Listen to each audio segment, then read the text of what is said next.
What's going on, guys? It's Jimmy here. Welcome to our daily show where we discuss everything going on here in our country that you need to know about here on a daily basis.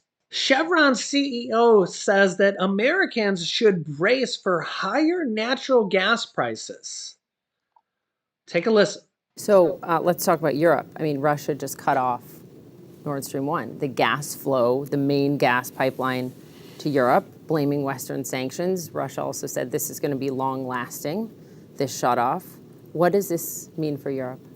Well, Europe has embarked on an energy policy over a number of years that has created a growing renewable power component, reducing nuclear power, less coal, and an increased reliance on gas from primarily one supplier, Russia, which creates a vulnerability if that supply is cut off.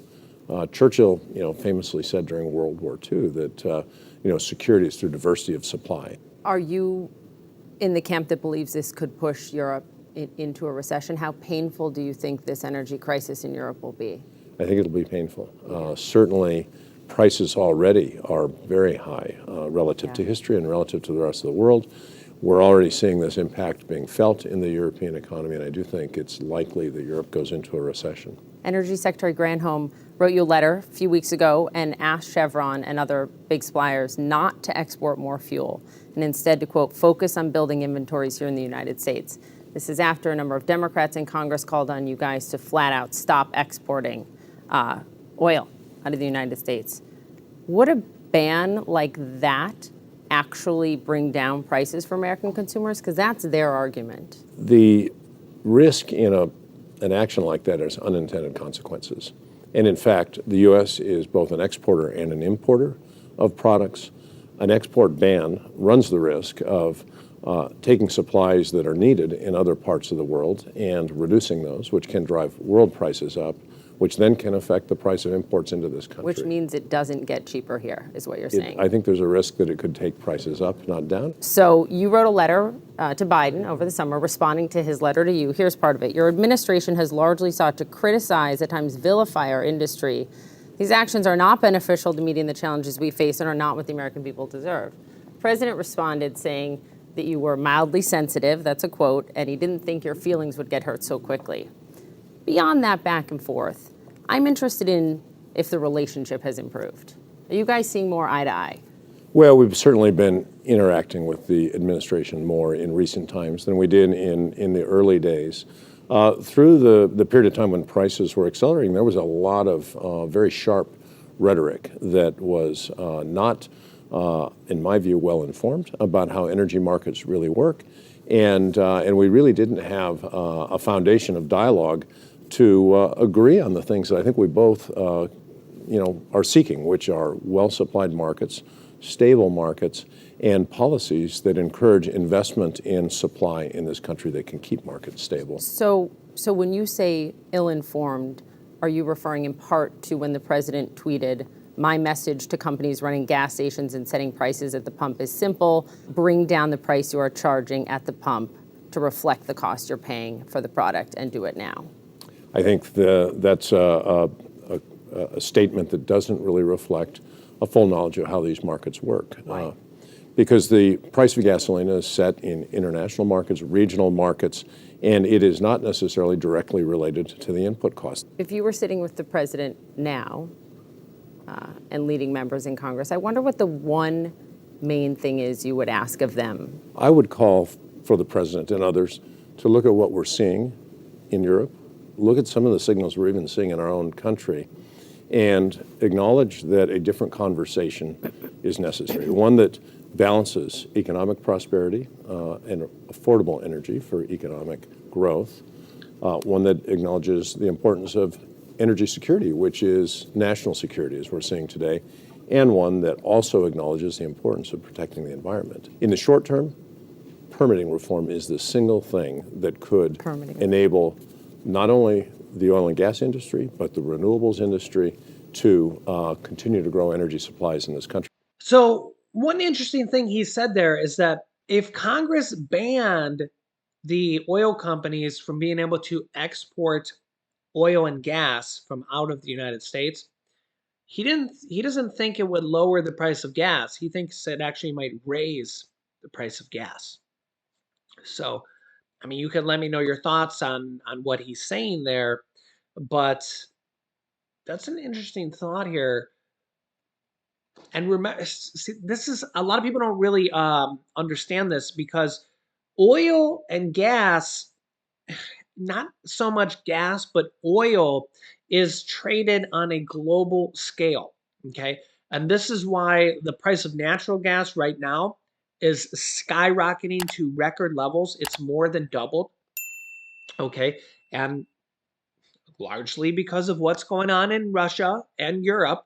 Okay, because the Russia has cut off Europe of natural gas, and it's caused the price of natural gas to spike. Okay, and even though that doesn't really affect us here in the U.S. per se, it does affect the price of natural gas. It's caused it to more than double here in the last 6 months. Okay, so that causes the market, it causes the price of natural gas, it's caused it to double. It's like the price of gold, okay? If the price of gold goes up, the price of gold is the price of gold around the world, okay? Price of oil is the exact same way. So when Ukraine or when Russia put 100,000 plus troops on the border of Ukraine, the price of gas started going up day by day by day. Okay, it's just what happened. Okay, and it went up in every single country around the world. It's not just in the U.S. It's not just for Ukraine. The price of gas has gone up everywhere. If you watched my show for a while, you know this. Okay, so this is a major concern here. And as we go into the winter months here, we're seeing this now for natural gas is going to be very, very expensive. It would be interesting to see if Congress blocks oil companies from exporting U.S. oil. We're the number one producer of oil and gas. If they could do that, okay, Congress enabled the United States to export U.S. oil. We actually export and import oil. Okay, so believe it or not, we actually buy some oil and bring it in. There's multiple different kinds of oil. Okay, I'll show you here. These are kind of the most commonly priced ones: WTI crude, Brent crude, Murban crude, and then natural gas here. You can see it's kind of different prices for each of them here. But these are the crude prices most affect the gas prices: gas, diesel, and natural gas. Okay, this is the number one factor in what affects the price of gas. And then you also have state taxes, the federal gas tax as well. So that, and then transportation costs, pipeline costs and things like that, right? Okay, they have to truck it to the places. You have the local gas stations cost, stuff like that, right? But this is the number one factor in the price of gas is the cost of the actual oil itself. Okay, um, you can see here this is relatively kind of low because remember back in March, um, this WTI crude peaked at around 135, and Brent crude peaked at around 140. It was actually, I think, a little bit higher than 140. So we're down about 40% from where these were here. And these have kind of been relatively stable here for the last like month or so. These have kind of been kind of low. But natural gas here, I'll come out of the screen here, but this is the price of natural gas over the course of 1 year. And you can see here the low, we were down to $3.50 per unit. And now it's up to like 9. Yeah, in fact, it's at basically $9 a unit now. So we've gone from 3.5 to 9. That's like 2.5 times, almost triple on natural gas. And again, this is a world price, guys. This is not a U.S. price. This is the price of oil on a worldwide trading system. So this is going to be very, very expensive for the world and the U.S. Everybody that buys natural gas to heat their homes this winter. Now, US wise, the US national average price of gas, not natural gas, but gasoline and diesel, still coming down a little. Diesel, well, about staying the same here, really. 370 is the average price here. Kind of looks like the price of gas is kind of slowed. It's kind of stopped. 370 the average price here for the US. A week ago was 376. So it has kind of come down since then. Diesel was 505 then. It's come down 5 cents. But the last 2 days, it has not come down. Let me know your city and state if it's come down since then. But this could be an issue. The FBI charges 3 Iranians in cyber attacks targeting local U.S. governments and power companies. Yikes. Senior officials from the DOJ, the Department of Justice, and the FBI said 3 Iranians had been indicted on cyber-related charges after a ransom scheme hit critical U.S. infrastructure.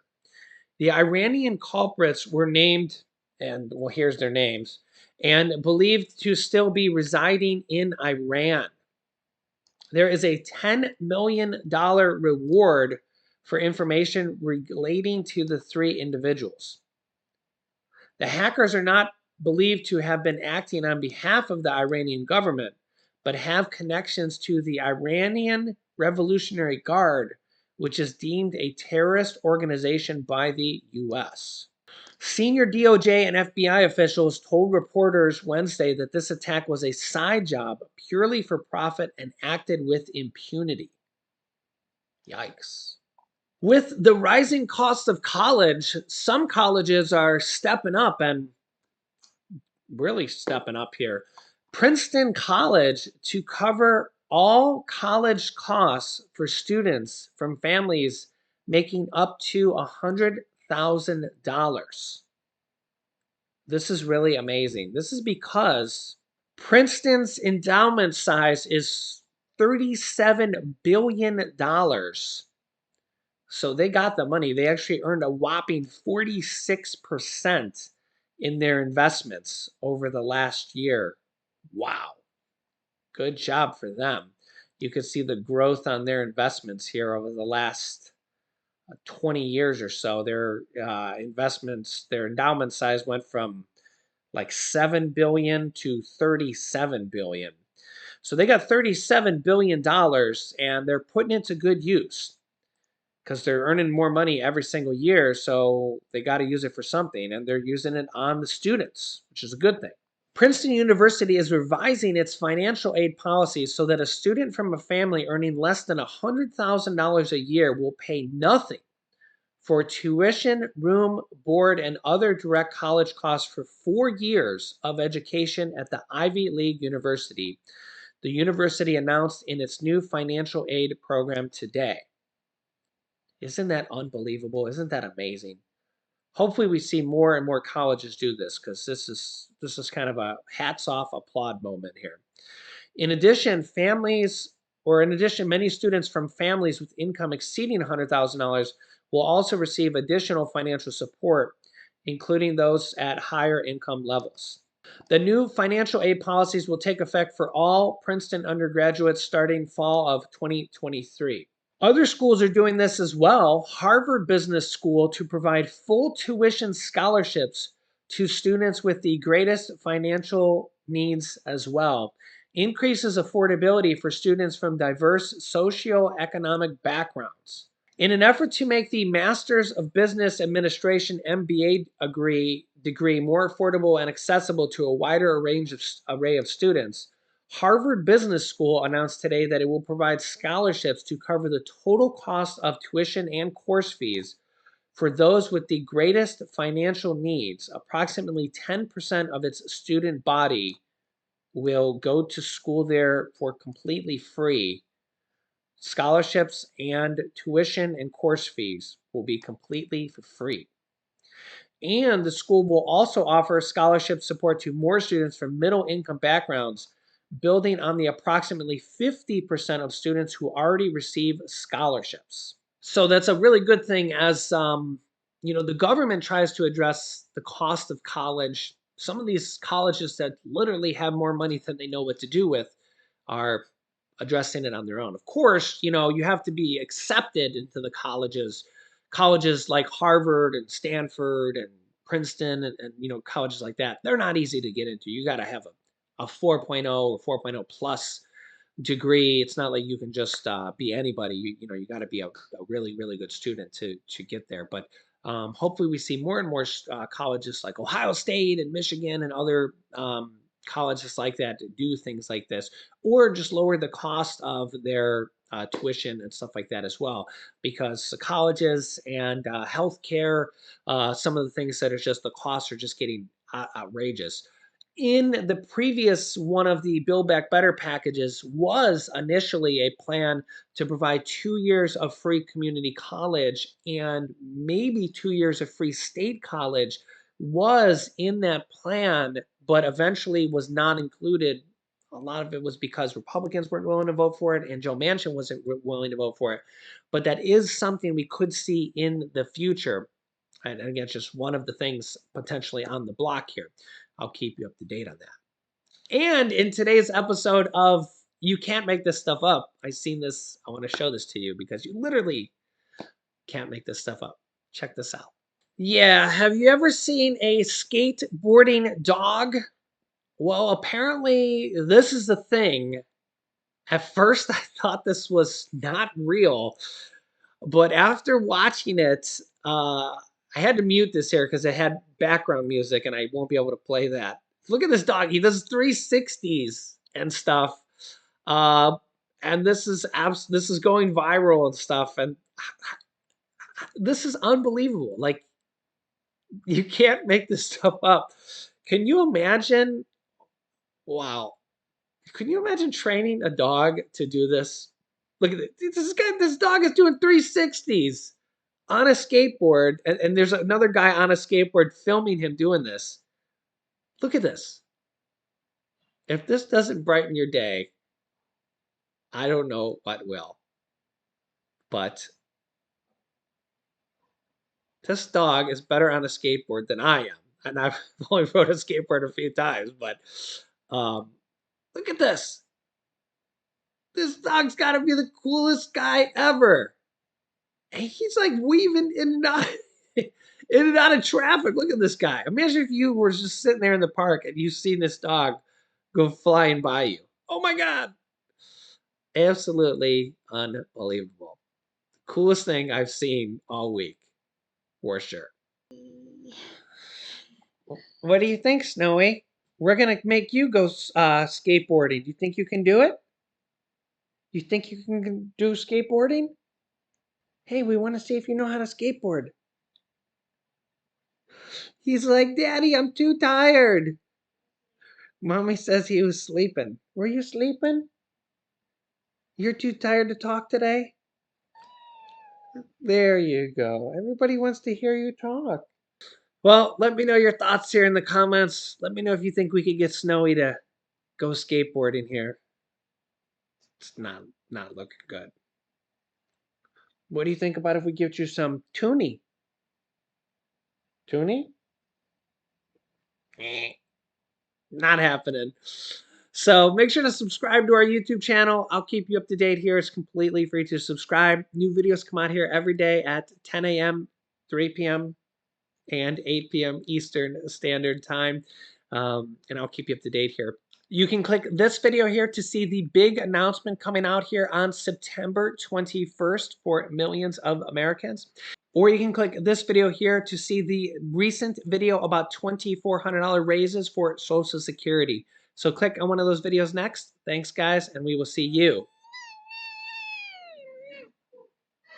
in the next video.